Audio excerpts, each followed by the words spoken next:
আজকে এমন একটি রিসোর্ট নিয়ে কথা বলবো যে রিসোর্টে অসম্ভব সুন্দর ন্যাচারাল ভিউয়ের সাথে আপনারা পেয়ে যাবেন বিভিন্ন রকম আউটডোর অ্যাক্টিভিটি, ফ্রেন্ড এবং ফ্যামিলি নিয়ে পাহাড়ের চূড়ায় ব্যাডমিন্টন, ক্যারাম খেলার ব্যবস্থা, রাতে বারবিকিউ সহ আরও অনেক কিছু। হ্যালো, কী অবস্থা সবার? শ্রীমঙ্গলে আমার ভিজিট করা সেকেন্ড রিসোর্টের নাম হলো পাঙ্গন। লাস্ট পোস্টে এই রিসোর্টের কিছু ছবি পোস্ট করার পর আমার ইনবক্স এবং কমেন্ট বক্স ভেসে যাচ্ছে সবার বিভিন্ন ইনফরমেশন জানার প্রশ্নে। তাই ভাবলাম সবার প্রশ্নের উত্তরগুলো দিয়ে ছোট একটা ইনফরমেটিভ ভিডিও বানিয়ে ফেলা যাক। শ্রীমঙ্গলে সচরাচর দুই ধরনের মানুষ ঘুরতে আসেন।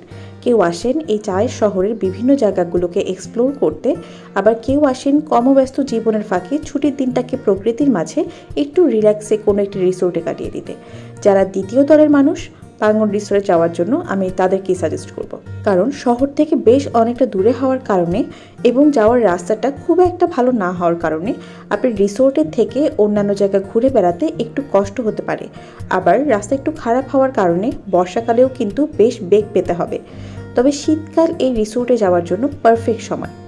শ্রীমঙ্গল শহর থেকে রিসোর্টে আসার জন্য সিএনজি ভাড়া 300 থেকে 400 টাকার মতো নেয়। আর পাঙ্গন রিসোর্টে খাবার সহ দুইজনের কটেজ পার ডে 6000 টাকা পড়বে। আপনি চাইলে খাবার ছাড়া শুধু কটেজ বুক করতে পারেন।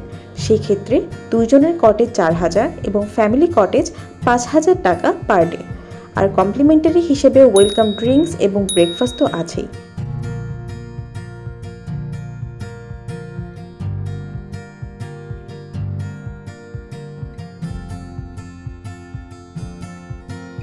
ব্রেকফাস্টে আপনাদের ডিম খিচুড়ি এবং চা সার্ভ করা হবে। খাবারের টেস্ট কিন্তু যথেষ্ট ভালো ছিল। আর আমার মতো চা কফি প্রেমী যারা আছেন তাদের জন্য সুখবর হলো আপনি রুমে বসেই নিজের সুবিধা মতো যখন তখন চা কফি করে খেতে পারবেন।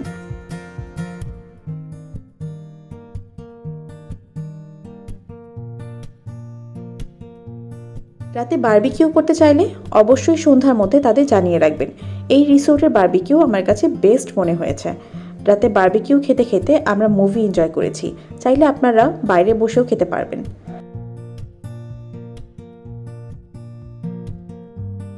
আর হ্যাঁ, রাতে ব্যাডমিন্টন খেলার সুযোগ আছে যেহেতু কেউ কিন্তু এটা হাতছাড়া করবেন না। এটা ছিল আমাদের ট্রিপের বেস্ট একটা পার্ট।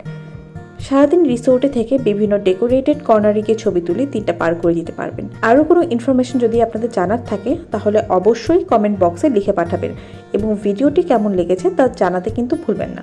আল্লাহ হাফেজ।